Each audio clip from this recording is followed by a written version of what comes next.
Coming up on CTV News, CTV holds ASCSU accountable. We find out which promises they held and didn't keep. Also, an exclusive interview with the creators of the Facebook page CSU Confessions. And later see how CSU compares in sustainability with schools across the nation. All that and more, you're watching CTV. Hello and welcome to CTV on this Tuesday, April 9th. I'm Lena Howland. And I'm Keith Albertson. We're now joined by weather anchor Austin Harley.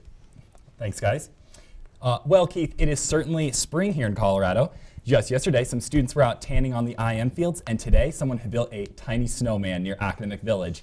Here's a brief overview of this passing system. The CSU community was ready for summer yesterday afternoon, but no one could have seen this coming. A winter storm warning had been issued for our region. Upwards of 12 inches of snow were expected. Around 6 p.m. last night, skies were clouding up here. Sleet and some light flurries began falling later after sunset, but there was more to come. It started to snow this morning, but the snow really didn't start to come down until around 9 o'clock.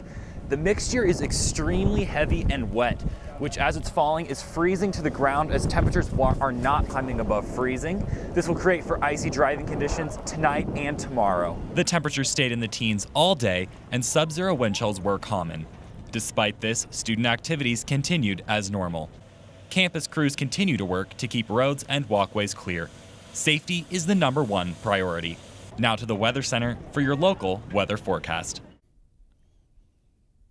The tail end of that storm system is still moving through our area. The snow will leave tonight, but those cold temperatures are going to be sticking around. It's still fairly cold across most of the state. Taking a look at current temperatures, it's 15 degrees here in Fort Collins. It's 30s in the high country, and there's 34 degrees in Grand Junction. These certainly don't feel this way, with those strong winds. Specifically here in Fort Collins, we're experiencing below zero wind chills. Right now it's 15 degrees and snow is falling, but it feels more like -1 thanks to those winds. Tomorrow isn't looking much better. The snow will have left the region, but strong winds and cool air will keep most of us indoors. Let's take a look at tomorrow's highs. 35 here in Fort Collins, 30s to the south of us, 20s and 30s in the high country, and 48 in Grand Junction. Again, winds will keep it cold. It'll feel like -5 tomorrow in Fort Collins. Thankfully, we should see some improvement as the weekend gets closer. Right now, I'm not forecasting any temperatures in the 70s this week. Let's take a look at your 7-day here. We'll see 34 tomorrow for your high, warming into the 40s, 50s on Friday, just cresting into the 60s on Saturday, and then cooling back down on Sunday and Monday. Make sure you stay warm out there. In the Weather Center, I'm Austin Harley. Back to you, Keith. Thanks, Austin. And no matter how bad the weather gets, the ASCSU campaign won't rest. Temperatures in the teens and near blizzard conditions didn't stop the ASCSU presidential campaigners. As students were trying to get out of the snow, the campaign supporters of Nigel and Andrew and Wendy and John were holding signs to try to get as many votes as they could before the polls close on Wednesday night. If you want to see the results of this year's ASCSU election, tune into CTV Wednesday night for full coverage. Speaking of ASCSU, since there's only one day left of voting, it's time to reflect on the goals and promises that current President Regina Martel presented to students before she was elected. Here's a look at the downfalls and achievements of the Regina and Joe administration. One of their first goals in office was to seek student feedback by holding forums for multiple groups on campus. Either tuition or student fees, construction money, anything and everything that students wanted to talk about, specifically about finances. We did one every month on the plaza. However, they did not get to heavily weigh student voices in the on-campus stadium conversation. We really haven't been involved at all. They won't know for 100% sure if it's happening until October of 2015, I think. And so ASCSU just hasn't been involved. There's no need for students right now to be concerned about it. Instead, they focused more on the Lori Student Center construction and relocation. They have working groups specifically for ASCSU where we can kind of craft our own space, where we can really just decide what we want it to look like next year. So ASCSU has gotten we've been able to help a lot in that. They fell short when it came down to creating a syllabi sharing website. A little bit more time consuming again than I thought it was going to be. I would say that that's one thing that we haven't been able to complete. As well as improving Wi-Fi across campus. We sent out a student voice survey to see where students were most frustrated with the wireless connection. We gathered all that information, I think in February, and then we sent that over to the University Technology Fee Advisory Board. They were pretty much done for the year as far as handing out money. The administration has succeeded in residence hall outreach for first-year students. Just reaching out to the residence halls in any way we can, and it's amazing what I assume first-year students know and what they don't know. So ASCSU has a big job in teaching students about what we do. Out of the 16 goals Regina promised to students 1 year ago, her administration only managed to accomplish just over 50%. They did not have the money to implement a bike library or a new ramride dispatch system. However, they did manage to keep Blue Books free, improve outreach to student organizations, and extend their contract for another year of the late-night bus route. And ASCSU isn't the only one being held accountable. An inmate convicted of armed robbery has escaped with the help of a police officer. Felix Trujillo escaped around 7 p.m. Sources say his jailer gave him a police uniform and a gun in exchange for a cash reward. Deputy Matthew Andrews of the Denver Police Department is the main suspect in the case. Andrews was brought to the Broomfield County Jail and faces a felony charge of assisting with an escape. Trujillo is considered armed and dangerous. Law enforcement is working to locate and apprehend him. At least 14 people were stabbed today at Lone Star Community College in Texas. 2 victims are currently in critical condition, and it's still unclear how severe the other injuries are.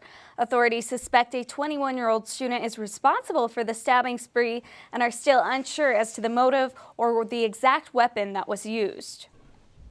And bringing it back to CSU, you all might have heard of the controversial Facebook page CSU Confessions.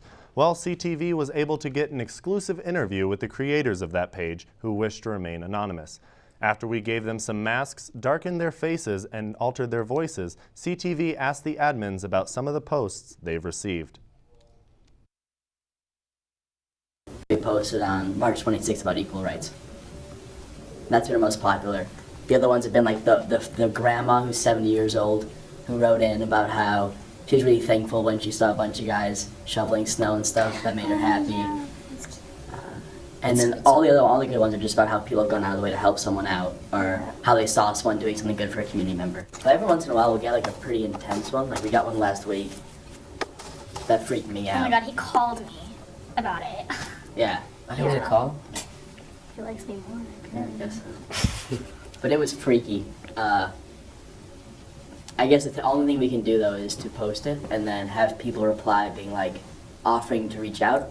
And that is the coolest thing I think I've ever seen on the page though, is when you post a post about suicide and then you have 100 people comment being like, message me, I've been through this, or like, I'm here to help you, to show that much support. The admins of the page are currently working on making t-shirts for their many fans. Now, Lena, I saw a post today on the CSU Confessions page that I thought our weather anchor, Austin Harley, would especially enjoy. It said, if for some reason there's a weatherman on campus today, I'm going to punch him. Oh gosh, that sounds a little harsh. What do you think, Right? Austin? I was a little offended when I saw that this morning, actually a little scared. I would be too. A little bit less snow than people were expecting, though. Right, I mean, I guess the weather isn't always right, and I'm the first one to admit it. Yep, fair enough. Well, coming up next on CTV, I'll show you how CSU is achieving in the world of sustainability.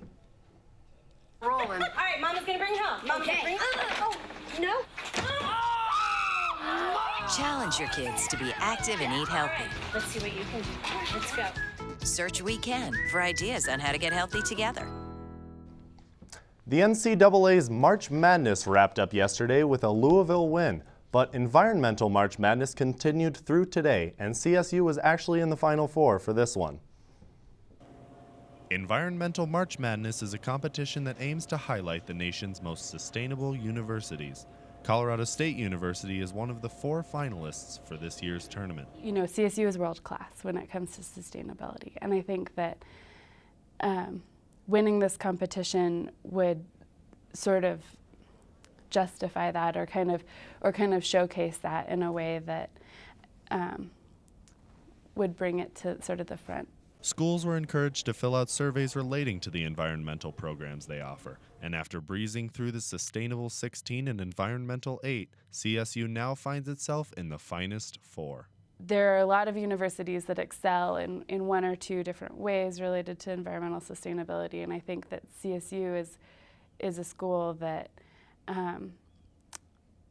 that kind of links a lot of different great programs. Colorado State University prides itself on its various programs and incentives for sustainability. You know, sustainability is everything. It's social, it's economic, it's environmental, and so you have a tie-in to all of these departments and colleges on campus, and I think at CSU that's really acknowledged. The success of these programs comes from having a faculty that cares about environmental sustainability. We have amazing people working here. We have some of the top ecologists and research scientists and sustainability work going on at CSU in the world, really. We have great people. So I think that there's just this real desire to foster that here at CSU. The winner was announced earlier today, and unfortunately it was The Ohio State University, not CSU. Better luck next year, Rams. And up next, we have your sports update with Ryan Green. Stay tuned. So, I'm kind of new here, but I've noticed a trend. My human does this funny thing where she goes around and gets all my toys, and then she hides them in that basket by the door. It's like, hello, that's where you put it last time. You were the worst at hide and go seek.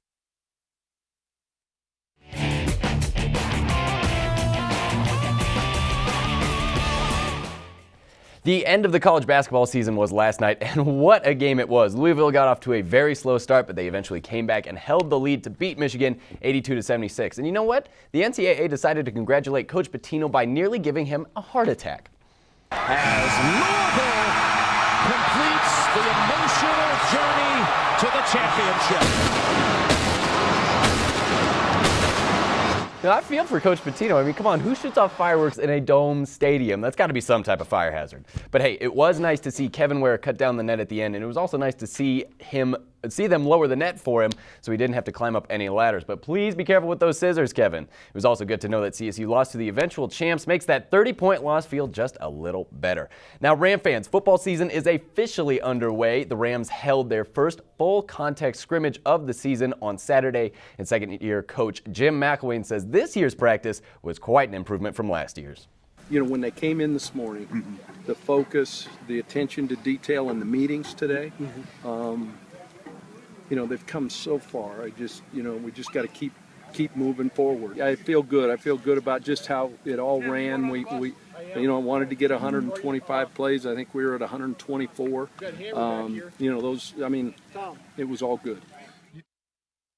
If you want to see the football team's next scrimmage, it will be this Friday at 5 in Denver at Infinity Park. And don't forget the spring game on April 20th. Now, when it comes to sporting events, streakers, well, they're nothing new. I've seen my fair share of streakers at sporting events, but this one right here was way different, mainly because, well, he's on ice. I mean, this is amazing. That's right. A very brave man decided to streak before a hockey game. He wasn't completely nude, but as you can see, streaking and ice do not mix well, taking those steps very gingerly. The crowd seemed to love it, and you know what? This guy's my new hero. I got to give him credit for climbing the glass and streaking on ice. Have fun with those legal repercussions, you white knight. Seriously. and seriously, he is a white knight. He needs a tan. He sure does. He looks a little chilly, though. Well, wouldn't you be? I would be, too. I mean, I was in a coat all day on campus, and I still needed, more clothes. So. Yeah. That guy wasn't even wearing shoes, though. Oh, that must have been awful. Oh, I would have liked to see him try to outrun the guys on skates, though. Might have turned out to be pretty amusing, though, don't you think? I wish he would have run. It would have been funny to see him fall. Yeah. All right.